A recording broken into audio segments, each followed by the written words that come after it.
Hello, hello, and welcome to Beer Native. My name is Steve Giguere, and this is another, well, I don't want to say, do I want to say craft beer review? I'm going to be starting in this January. This is January 2021. I'm going to be reviewing a lot of alcohol-free beers. I'm not necessarily going with the whole dry January thing because I like beer and I like to mix it up. But I know a lot of people are, and the choice of the choice of alcohol-free beers is growing more and more. So it kind of made sense that I try some of them. And I think back here in the fridge and out there in the fridge, I've easily got enough that I could probably do one a day. Every day, I'm not going to do that. I haven't got that kind of time. The good news with alcohol-free beers, though, is that you can do a whole bunch in a day. So you'll probably see me do probably two today, and I'll release them. And then, because you don't get all smashed up and inarticulate. That's a good thing, right? But are they any good? That's been the kind of traditional problem with alcohol-free beers. They've just kind of sucked. And let's hope that the world has improved on that. Now, the one I'm going to be doing today, you saw it just in the image, the image start screen. Let's just flip back over to it. There it is. Is it the best alcohol-free lager? It's called Lucky Saint. And it's not that old.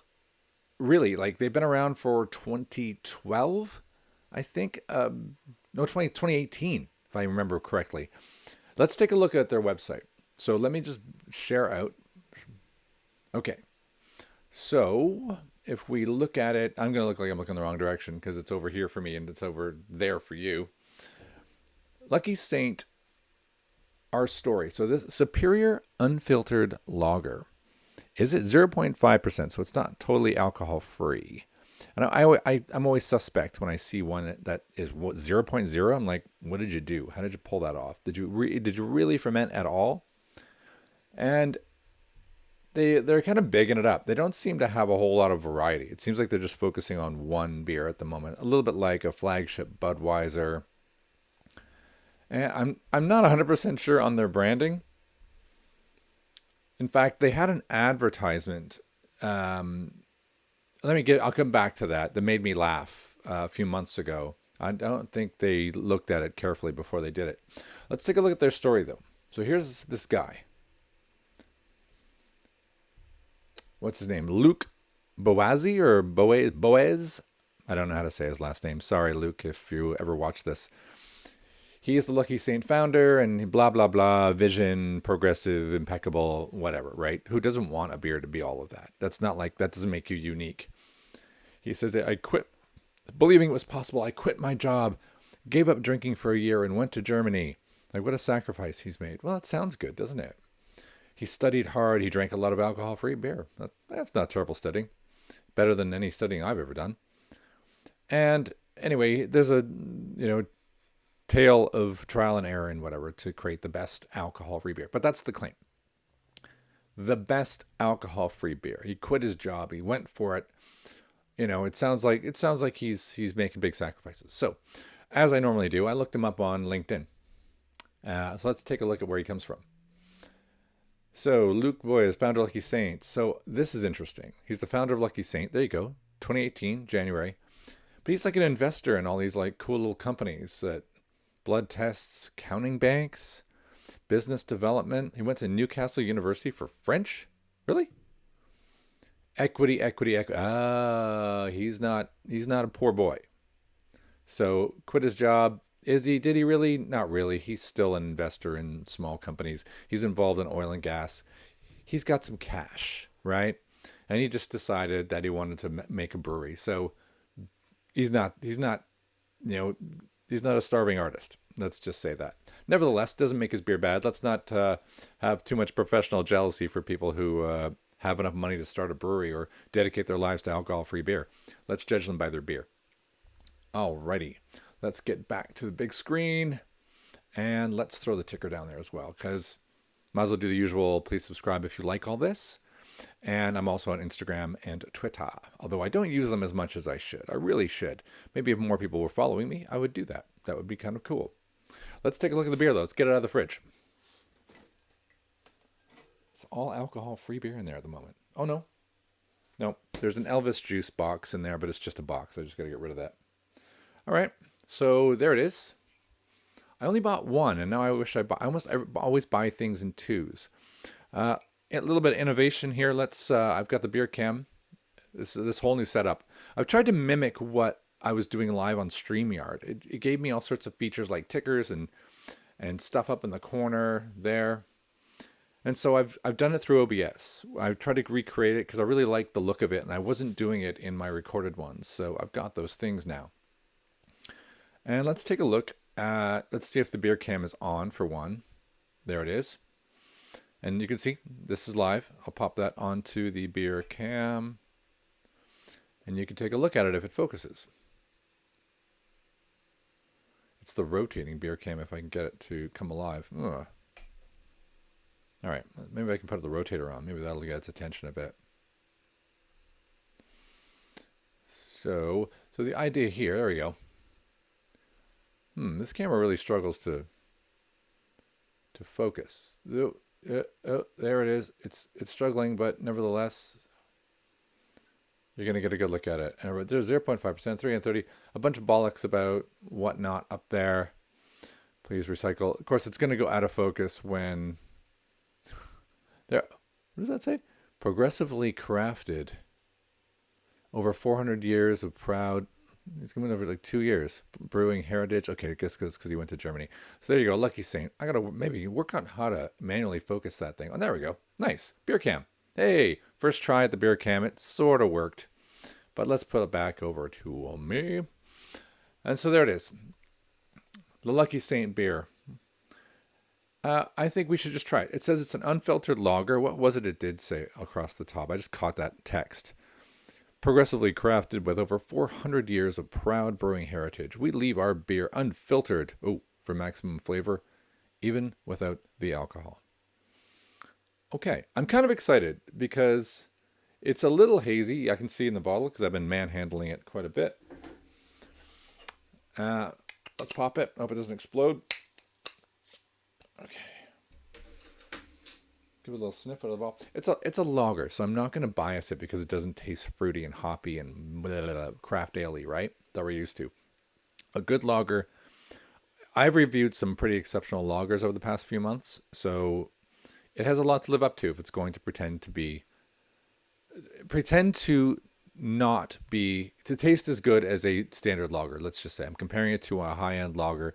I think Puhasta, which has Estonian, I believe, was one of the best ones I did. So there's the bar, right? This is the first alcohol-free. It's claiming to be it's probably the only beer company that I can think of that is dedicated only to alcohol-free. I'm sure that's not true, but he's making big claims. So let's pour it out.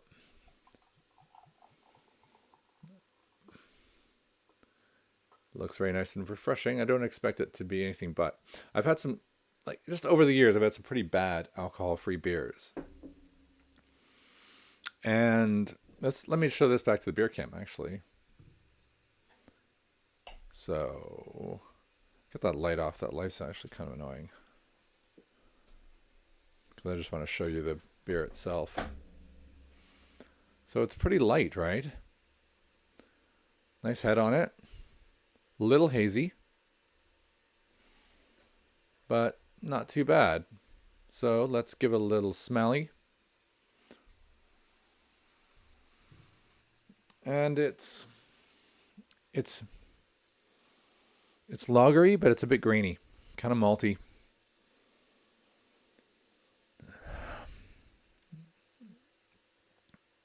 All right, let's just have a go, shall we?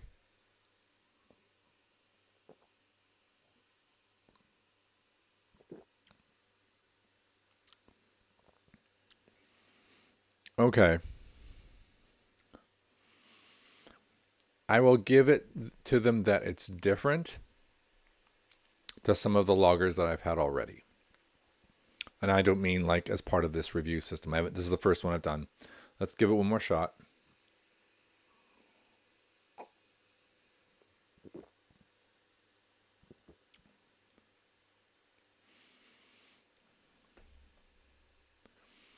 All right, let's put it there. You can take another look at it real quick. It's okay. Like it's not. It doesn't taste like breakfast cereal. It's not just a straight up boring malt fest. It doesn't feel like it has any kind of really aggressive malt or hop profile. It's a very light beer. I would say that if you liked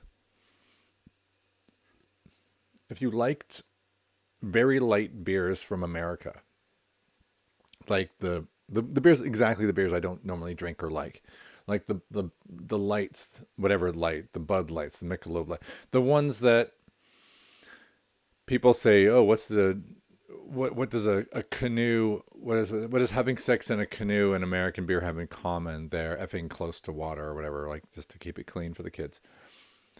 It's a little like that. It's really, really bland. It doesn't have any of the sort of oomph. I was kind of hoping to catch a bit of a more yeastiness, because they do claim to have created their own yeast. That's on their website. I saw that. It's just a little light. But if you like an inoffensive, if you're transitioning from being a lager drinker, it's it's not bad. And you just want to sit and have a beery kind of drink. It's okay. I'm not jumping out for joy at it. I had my hopes set pretty high that it would be interesting. It isn't that interesting. So, okay. Well, I'm going to score it up now. And I'm going to give it the standard routine, right? And oh, there was also something I really wanted to show you. Let's see if I can do that without messing it up. Let's do it. See if we can do it on the actual phone. This is an advertisement. I should have incorporated this into the show because I did prepare and I missed one thing. It's this. Where is it? This advert. What's the best camera to show it to you on? Probably the beer cam, actually. Another good use for the beer cam. All right. Where's the beer cam? Split. All right. It's this ad. It's this ad was up for a long time. And what you can't see, and I really want to fix, is the Imbibe Award. The Imbibe, what do you read there? I read the Imbibe No Taste and Low Awards, not the No and Low Taste Awards. Low Taste Awards? Like, what is it? It feels like they were judging beers that have no or low taste. What winner? And it won. So, what? In which case, given what I just drank, yeah, I could see how this would win the no or low taste award. Anyway, getting back to it. That was probably a bad advert. I wouldn't let that go out unless that was your intent. The advertising. I really like the bottle format. For a 330 ml bottle, it's a pretty unique and it got my attention, so I thought that was neat. However, that ad I just showed you, showed up in my Instagram, I don't know how many times, and I had no interest in it. Like, this looks like a boring beer. Lucky Saint, it's not, it's just, it's the exact opposite of the kind of vibe that something like Red Bull or Nike it's just going for, like, are you boring? Then try our beer. It has no or low taste. That like interesting bottle. I think just a really terrible branding and boring. No edginess whatsoever. Doesn't look crafty. So I might give it a pretty low score. I'm going to give it a 4 on the bottle. I like the bottle, but maybe I'm going to give it a 1. I think the branding just is awful. So that's a 5. Accuracy and uniqueness. I think it's intentionally designed not to be unique. It's going for the boring beer drinker and low alcohol replacement. That's what it's doing. It's just trying to be better than the other crappy ones. So I wouldn't buy it again. I don't think so. It is then it's a unique. No, it's going to get like probably a 1 or a 2 on uniqueness. It's uniqueness in its approach in that it's a dedicated no alcohol or low alcohol company. Like that approach is unique and the way it's telling its story is unique, but as a beer, it's not unique. So I'm going to go 2. Is it accurate in what it's doing? Yeah. 3 just kind of is. It's not exciting. But it's not hitting the mark on here's a beer and you would have no idea that there was no alcohol in it. No, you can tell. It's way super bland. And so that's a probably accurate 3. That's a 5 again, so it's a 10. And then do I like it? I'd say it's a 4. And I know alcohol-free beers are, yeah, they're tough, right? We're comparing them to alcohol beers, which is a key ingredient in just in the standard. But it's when people have the nerve to come out there and say, "Hey, nobody could tell it didn't have alcohol in it." And you're like, "Really? Come on." No, I don't think it cuts it. So I'm gonna give it a 14 out of 30, which is a sub 2.5. It's one of the lowest marks, but it got me excited. I did it first because I obviously went and found the website and I did a little bit of reading on it. And I thought, wow, this could blow me away. And it isn't. It just isn't. So there we go. Number 1 in the alcohol-free range. Now, I think some people who just want a straight up chugger on a hot summer day and they don't want to have beer, this might do it. You throw like a slice of orange in it or something. But is it an alcohol-free lager that I would want to buy again necessarily myself? I'd probably rather go for a small beer or something sub 3 just to get, I don't know, just a little bit more realism, a little bit more flavor. I need more from my beer. There you go. Okay, that's the end of this one. First one, recorded this way, kind of doing that mock StreamYard thing. My name is Steve Jaguar. This is BeerNative. And again, if you want to follow me, please do on various sources here on YouTube, on Twitter, on Instagram. That'd be amazing.